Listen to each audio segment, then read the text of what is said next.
Assalamualaikum warahmatullahi wabarakatuh. Sahabatku siswa kelas 10. Hari ini kita mempelajari mengenai materi chordata. Oke. Chordata ini memiliki arti, jadi dari kata chorda, tali alat musik ya. Jadi ini merupakan tali sumbu tubuh. Nah, dalam ilmu zoologi diartikan sebagai tali sumbu tubuh. Nah, ciri yang lain, tubuhnya simetri bilateral. Pusat sarafnya berupa pembuluh, terdapat di sebelah dorsal notochorda. Alat pernafasannya berupa insang. Nah, terdapat segmentasi organ tubuh. Nah, di sini ada 4 subfilum chordata. Nah, 4 subfilum itu adalah hemichordata, urochordata atau tunicata, cephalochordata, dan vertebrata. Ini adalah hemichordata. Jadi bentuk tubuhnya seperti cacing. Di bagian ujung depan terdapat belalai atau proboscis yang berfungsi untuk melubangi lumpur. Keberadaan notochordanya agak diragukan.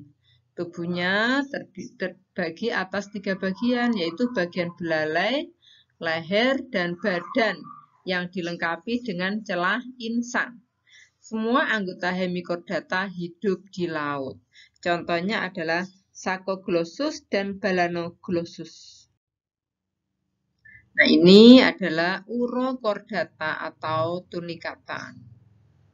Ya, jadi hewan kelompok ini hidup di laut, larvanya berenang bebas, tetapi dewasanya melekat pada suatu tempat. Nah, notochordanya terdapat di daerah ekor saja. Sebagian sistem sarafnya menghilang. Nah, ini sebagian sistem sarafnya menghilang pada masa perkembangannya. Setelah dewasa, hewan ini sering berpelindung tubuh yang dihasilkan oleh sekret dari sel-sel ektodermnya.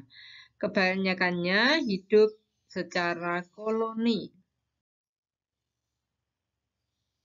Ini contohnya adalah Polycarpa pomeria dan Ecteinascidia turbinata.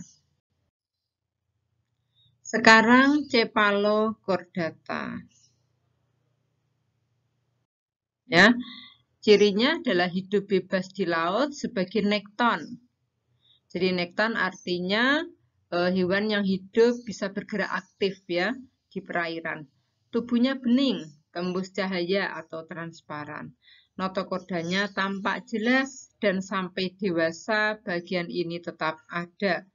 Di kanan kiri faringnya terdapat celah insang. Belum mempunyai kepala sejati. Di ujung tubuh depan terdapat alat peraba yang disebut sirus. Contohnya ikan lanset atau Amphioxus.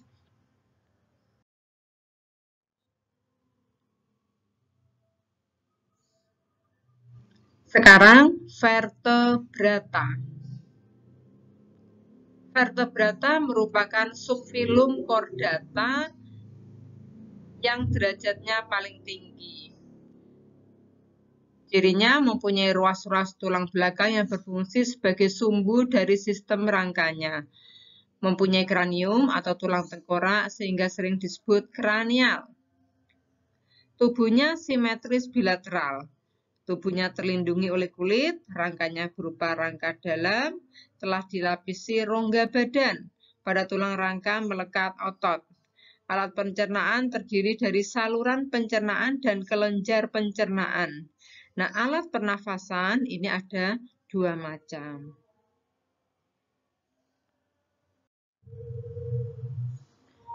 Alat ekskresinya berupa sepasang ginjal.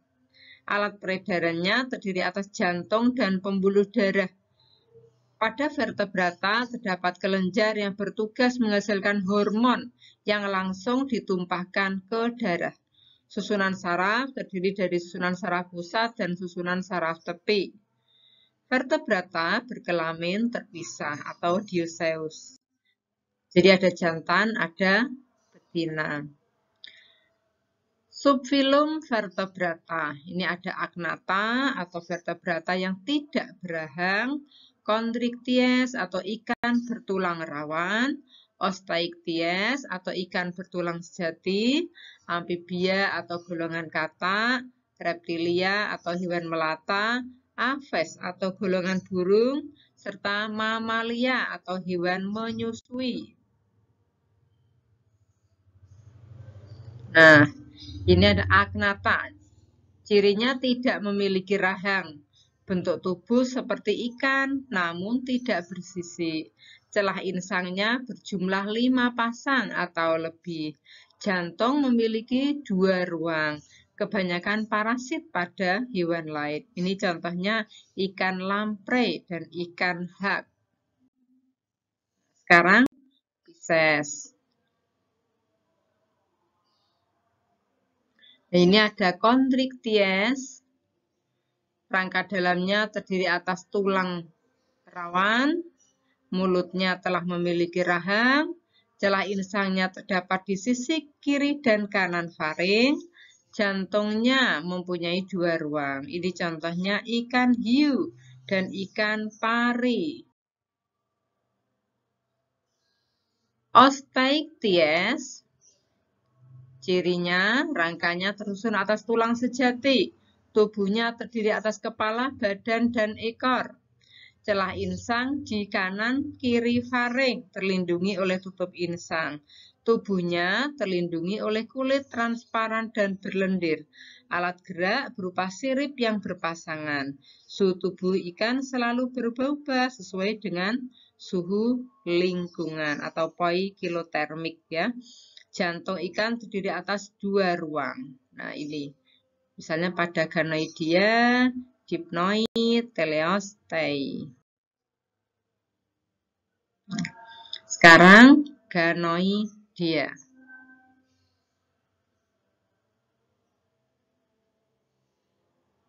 Ikan bergolongan ini mempunyai tulang rawan dan bertulang sejati. Sisiknya tersusun berlapis-lapis. Contohnya ikan steur dari Rusia, ikan buaya dari Amerika Selatan, dan ikan snook rumbe-rumbe dari Sungai Nil.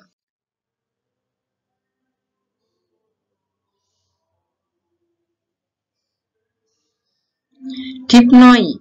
Nah, di samping bernafas dengan insang, juga bernafas dengan alat yang disebut pulmois. Oleh karena itu, ikan golongan ini sering disebut sebagai ikan paru-paru. Pulmois berasal dari tonjolan ke arah belakang saluran pencernaan.